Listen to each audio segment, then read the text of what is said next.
অন্যতম একজন সাহাবী হলেন হযরত আব্দুর রহমান ইবনে আউফ রাদিয়াল্লাহু তাআলা আনহু। ইসলামের প্রথম নবী মুসলমান হয়েছেন, হিজরতের পরে মদিনায় চলে আসছেন। একদিন মদিনার মসজিদে নামাজ পড়ার উদ্দেশ্যে মদিনার মসজিদে চলে আসলেন। নবীজির সঙ্গে সাক্ষাৎ হয়ে গেল।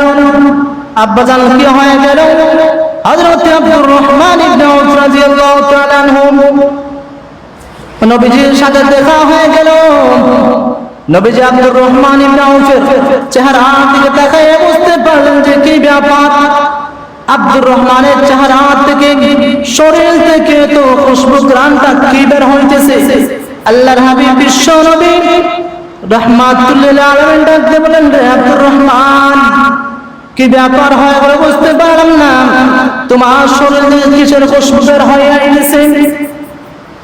আব্দুর রহমান ইবনে আউফ রাদিয়াল্লাহু তাআলা ডাকতে বলেন, ইয়া রাসূলুল্লাহ, ইয়া হাবিবাল্লাহ, নবীজি, আমি তো বিবাহ করেছি।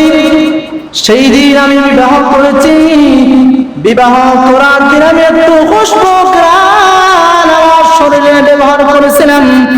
ওগো আল্লাহর হাবিব বিশ্ব নবী, সেই ঘ্রাণটা এখন বের হইতেছে।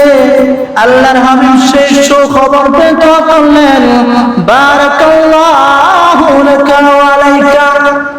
কিন্তু নবীজি গুসা করেন নাই, রাগ করেন নাই, গুসা করলেন না, রাগ করলেন না।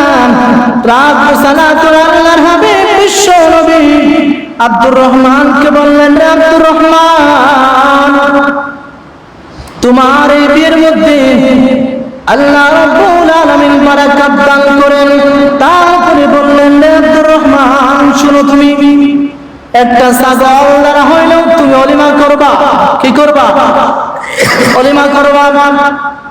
নবীজি দোয়া করেছেন, আবার অলিমার কথা বলেছেন। কিন্তু নবীজির দূর সম্পর্কে আত্মীয় ছিলেন হযরত আব্দুর রহমান ইবনে আউফ রাদিয়াল্লাহু তাআলা আনহু। কিন্তু গুসা করেন না, রাগ করেন না, কোনো কিছু না করে নবীজি দোয়া করলেন। আবার নবীজি বলে দিলেন, আব্দুর রহমান, তুমি একটা বকরি দ্বারা অলিমা করো, মেহমানদারি করো। বর্তমানে দেখবেন, যদি আমাদের ভাই বিরাট আত্মীয় স্বজন যদি বিয়ে দাও না দেয়, আমি ধনী, আমি খুব মুরব্বী, আমি খুব বিচারক, সমাজের গণ্যমান্য ব্যক্তি, অমুকে বিয়ে করলো, আমাকে বললো না, কি এমন রাগ গুসা? এটা হারাম, পরিষ্কার ইসলামে।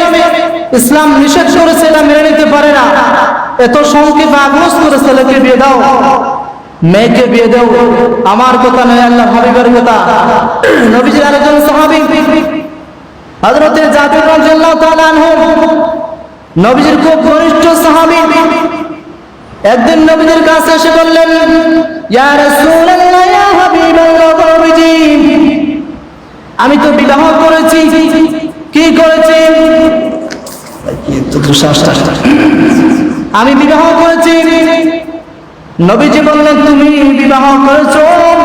ও জাবির, ভালো কথা, তুমি কোন ধরনের মহিলাকে বিবাহ করেছো বলো? অবিবাহিত মহিলাকে বিবাহ করেছো নাকি তুমি বিধবা মহিলাকে বিবাহ করেছো? হযরত জাবির রাদিয়াল্লাহু তাআলা আনহু বললেন, ইয়া রাসূলুল্লাহ, ইয়া হাবিবাল্লাহ, আমার 6 জন বোন আছে গো নবীজি, আমি অবিবাহিত নারীকে বিবাহ করে নাই। ইয়া রাসূলুল্লাহ, আমার 6 জন বোন আছে, এই 6 জন বোনের সম্পূর্ণ দায়িত্ব আঞ্জাম দেওয়ার জন্য গো ইয়া রাসূলুল্লাহ, ইয়া হাবিবাল্লাহ, আমার এই 6 জন বোনের দায়িত্ব আঞ্জাম দেওয়ার জন্য একজন অভিজ্ঞ নারীর প্রয়োজন, অভিজ্ঞ নারীর দরকার। ইয়া রাসূলুল্লাহ, ইয়া হাবিবাল্লাহ, ওগো নবীজি, এজন্য আমি একজন অভিজ্ঞ নারীকে বিবাহ করেছি, বিধবা মহিলাকে আমি বিবাহ করেছি। আল্লাহর হাবিব বিশ্বনবী বললেন, ঠিক আছে জাবির, তুমি খুব ভালো করেছো, তোমাকে দোয়া করলেন। আল্লাহর হাবিব বললেন, বারাকাল্লাহু লাকা ওয়া আলাইকা, আল্লাহ রাব্বুল আলামিন তোমার এই বিবাহের মধ্যে বরকত দান করেন। পৃথিবীর মানুষেরা এবার ভালো করে শোনো, এবার ভালো করে মনোযোগ সহকারে কথাটা শুনলে অবশ্যই উপকারে আসবেন। আমরা বর্তমানে আমাদের সমাজে যদি কোনো কারণে নারী বিধবা হয়ে যান, তাহলে আমরা বিয়ে করতে চাই না, কিন্তু